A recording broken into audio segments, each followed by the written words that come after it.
My name is Joe Camp. I was in the U.S. Navy, enlisted in June 1943, and was in there until April of '46, and was discharged and came back to Marietta to live. Well, it was a surprise to the group of us that left Atlanta going. There were 10 of us. And supposedly we were selected because we were the only 10 that had high school education. And they sent us down there, and the boot camp was only 3 weeks long, where normally it was 6 to 8 weeks at Great Lakes and Bainbridge, Maryland. But I guess they thought we could absorb all of that just because we had a diploma from high school. But it was interesting. We all enjoyed it. We marched a lot and went to Alabama every Saturday, which was 20 miles over and 20 miles back, and wore out a pair of shoes in those 3 weeks. Well, I was here in Marietta, and there were 5 or 6 of us that got together every Sunday. One was older, and he had a car, or could get his dad's car. And he came around picking us up, and we got down to about the 3rd guy we was going to pick up, and he came out of the house and said they just announced that Pearl Harbor had been attacked. Well, immediately we all started enlisting right there. Of course, I was only 15, I guess. But along with one of my best friends, I tried to enlist in the Navy when I turned 16. And the Navy told me to go back home to Mama, that the war would be over before I got old enough. So I went back at 17, and they decided that they'd take me that time. But the Pearl Harbor event, it was something. I mean, I had absolutely no idea what I was going to do.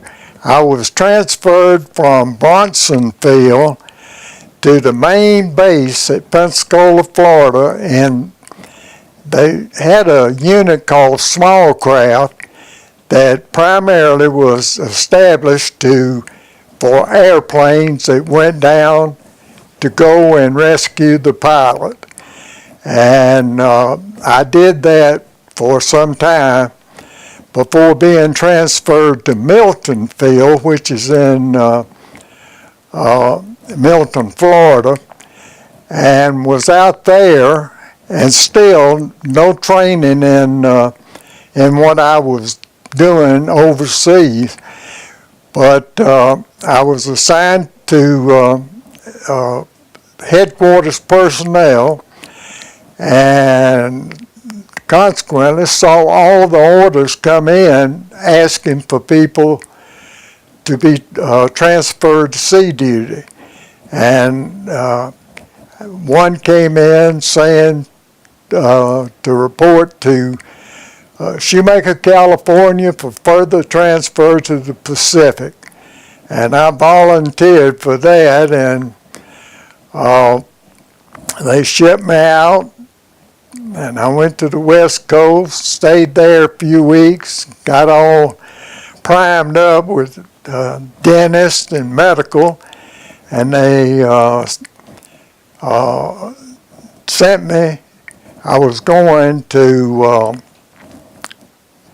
the USS Stewart, John B. Stewart, and boarded it. But what a luxury that was. We carried 500 waves to Pearl Harbor and let them off there, and then we proceeded to the Admiralty Islands, New Guinea, and ended up in Samar in the Philippines. And that started the the fun part of it, I guess you'd say, because after staying at Samar for approximately a month and sleeping in a cemetery there, we had cots pitched up there. I left Samar and went to Manila, and it was about the same time that General, what was the general says, I will return to MacArthur. He was coming back in, and they had the battle there of Manila Bay, and it was just full of sunken ships, and fires were ablaze on the mainland, and the army was coming in from the mountains on the other side of Luzon, and we were coming in from Manila Bay. And so it was a joint effort between Army and Navy there. But we were able to clean up a space there and set up a bunch of teletype machines, and we had a full crew with 3 watches that we worked around the clock receiving these messages from all of the ships, primarily reporting what they had done that day, what had been done to them, and any information that they wanted to pass to the commander of the Philippine Sea Frontier, which was set up there in Manila. We did this decoding well around the clock, and there's quite a few messages coming in from all those ships. And interesting work. We all got a kick out of it because we knew what was going on in the South China Sea and in the Pacific there. The messages would come in a 5-letter group, and you had a manual that you could go to and decipher the letters, and consequently you would get a message from it after it was decoded. And by the time it got to Field Group 2 or whomever it was to go to, it was, a clear English message. Well, the most devastating one to me was I had a real close friend that lived here in Marietta that was over there on a destroyer escort, and he was up at Okinawa.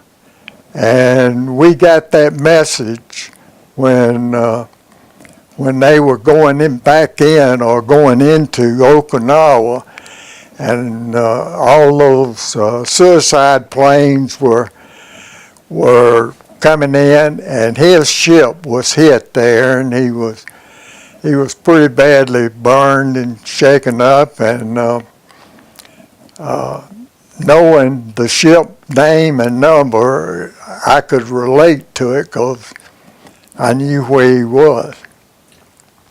One of the watches had picked it up that they had dropped the bomb, and then we got the message also that they were surrendering, and there was going to be a signing of the truce on the Missouri, I believe it was.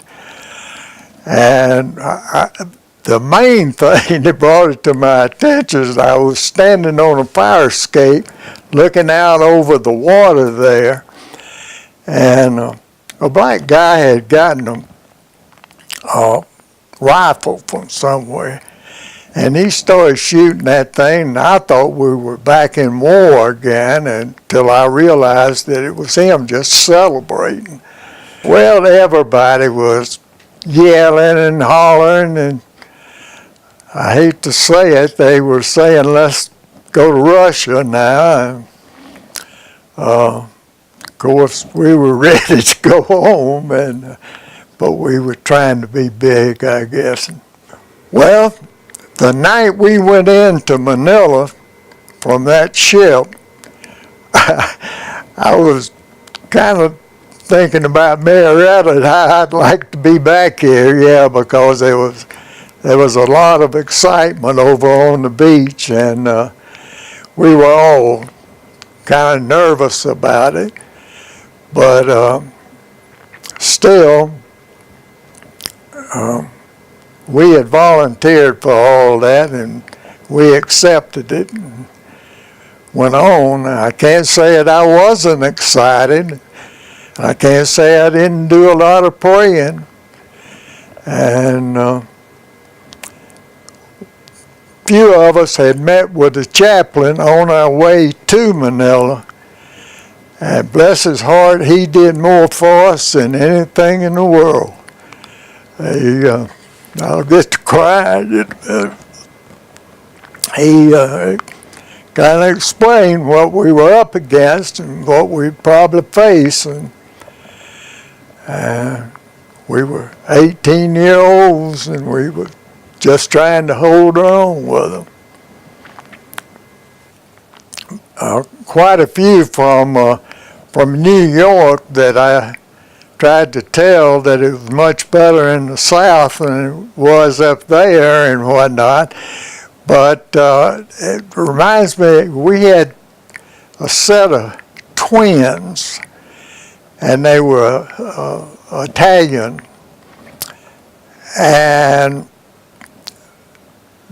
the Navy, well, the military forces came through and said no brothers would be together. And they separated those boys. And one of them volunteered for sea duty, and the other one stayed with us. And they were so devoted to their mother that they did not tell her they had been separated. And I remember that the mother used to write the one that went to sea a letter or something and send it to our address, and the other brother would turn around and mail it to the brother that went to sea. And I thought that was, it was so dedicated that they would do it that way, because it was several months that they had to. They had supposedly the last group of headhunters there on Luzon that had killed a Japanese soldier, and he cut his head off and was holding it up, and that was just all. It was terrible, but I understood why he did it, because they really treated those Filipinos bad over there. Well, when we were up at Samar, we were standing in a chow line one day, and I guess there's a line 100 men long, and all of a sudden, one of the Filipino guards there, they could spot those Japanese a lot easier than we could, and he walked up to a fellow in front of me, 4 or 5 up, and asked him something, and when the guy answered, he raised his rifle and just shot him right there.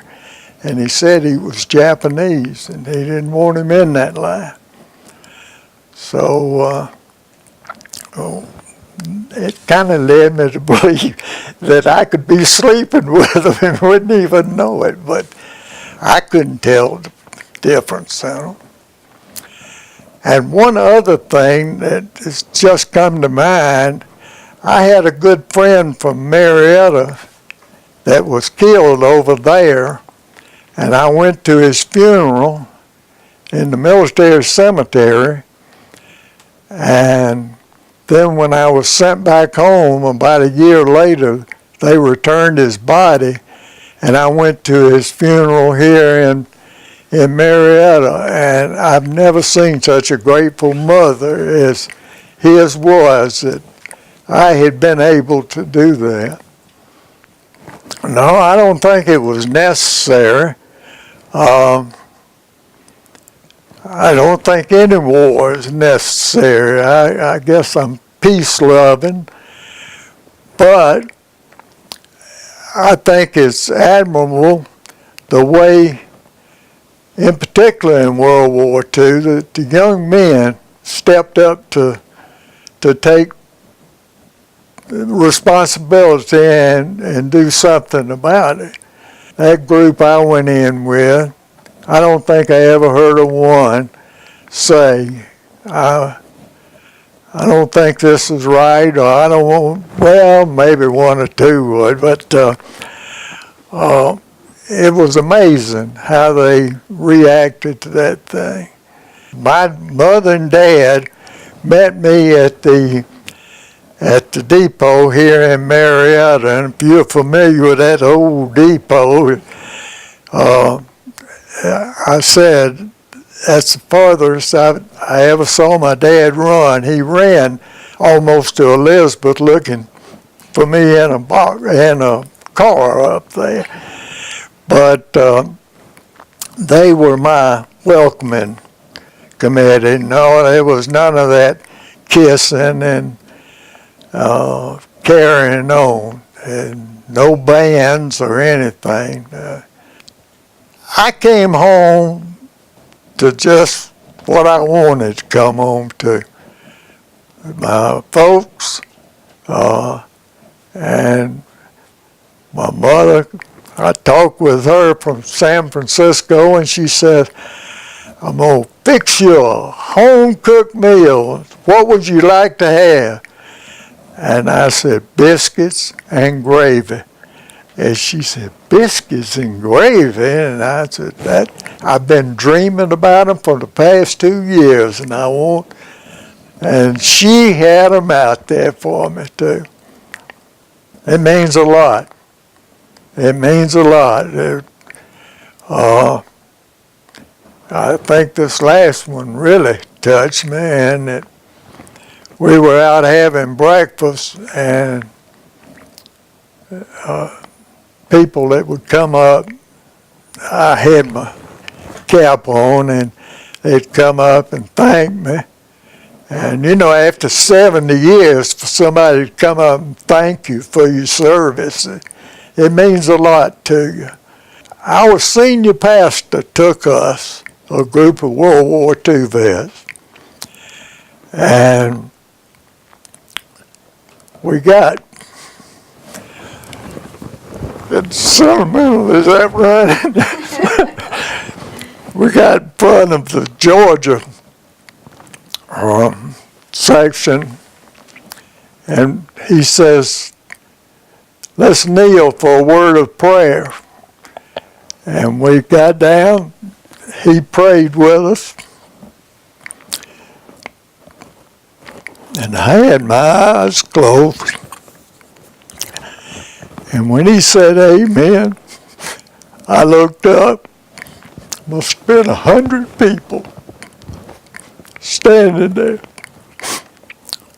And they all commented on it. It touched me. Yeah. When one of them, well, it doesn't necessarily have to be one of my buddies. That's a World War II vet. Whenever they pass away, it just tears me up. And of course, I read the obituaries every time. And I noticed a lot of those WW2s are dropping out. And my graduating class, just about every one of them are gone. I just lost a real close one about 8 or 9 months ago. I feel that I am patriotic. I feel that I love my country. And I'm very touchy about the flag. And it's the way I feel.